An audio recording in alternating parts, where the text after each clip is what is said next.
Di depan hukum, karya Franz Kafka. Di depan hukum berdiri seorang penjaga pintu. Seorang dari desa datang menemui penjaga pintu dan minta izin untuk menghadap hukum. Tapi penjaga pintu itu menolaknya untuk memberi izin masuk sekarang. Orang desa itu menanyakan apakah dirinya nanti bisa masuk. Itu mungkin, tapi tidak sekarang, jawab penjaga pintu. Ketika pintu pengadilan itu terbuka seperti biasanya dan penjaga pintu menepi,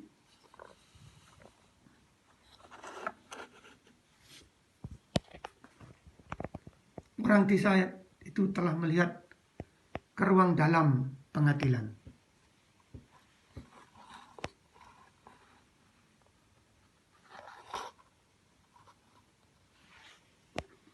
Ketika penjaga pintu mengetahuinya, tersenyum dan berkata,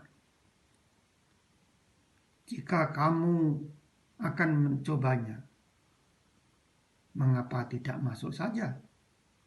Meskipun dilarang. Tapi ingat, saya berkuasa dan saya hanya penjaga pintu yang paling rendah.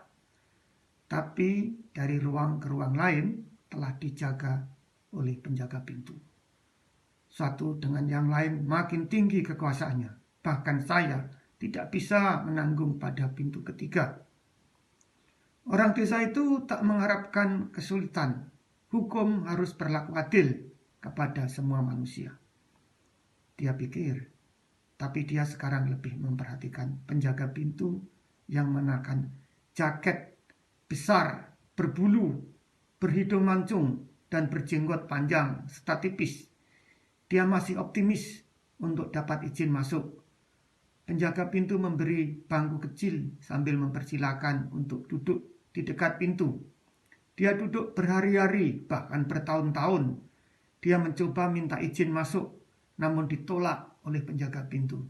Bahkan penjaga pintu bertanya pada orang desa itu tentang keluarganya dan berbincang banyak hal, namun pertanyaannya membosankan. Penjaga pintu berlagak seperti tuan besar. Akhirnya dia tetap berkata lagi bahwa orang desa itu belum boleh masuk. Orang desa itu membawa banyak perbekalan berharga dalam perjalanannya.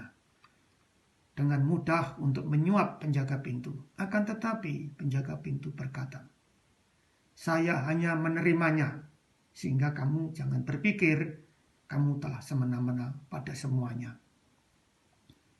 Setelah lewat bertahun-tahun, orang desa itu memperhatikan penjaga pintu terus-menerus. Dia lupa pada penjaga pintu yang lain. Dan penjaga pintu pertama ini hanya merupakan halangan untuk menghadap hukum dan mengutuk nasib buruknya. Pada tahun-tahun awal dan dengan penuh kehati-hatian, setelah dia makin tua, dia sering menggerutu pada dirinya sendiri. Dia menjadi kekanak-kanakan dan selama pengamatannya pada penjaga pintu, dia mulai tahu ada kutu pada jaket bulunya. Dia harapkan agar kutu itu membantunya untuk merubah sikap penjaga pintu. Akhirnya pandangannya makin kabur dan dia tak tahu lagi bila hari makin gelap atau bila matanya telah menipu dirinya.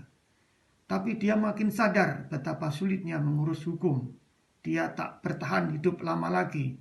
Sebelum dia mati, seluruh pengalamannya dikumpulkan dalam benaknya untuk menemukan sebuah pertanyaan yang dia sendiri belum tanyakan kepada penjaga pintu.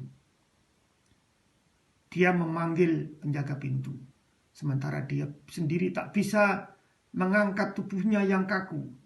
Penjaga pintu itu harus membungkukkan begitu rendah karena ketinggian antara keduanya telah berubah. Banyak yang menyengsarakan orang desa itu. "Kamu masih ingin tanya apa lagi?" tanya penjaga pintu. "Kamu rakus. Semua orang berupaya berurusan dengan hukum," kata orang itu. Bagaimana mungkin bertahun-tahun lamanya tak seorang pun kecuali saya telah minta izin menghadap hukum.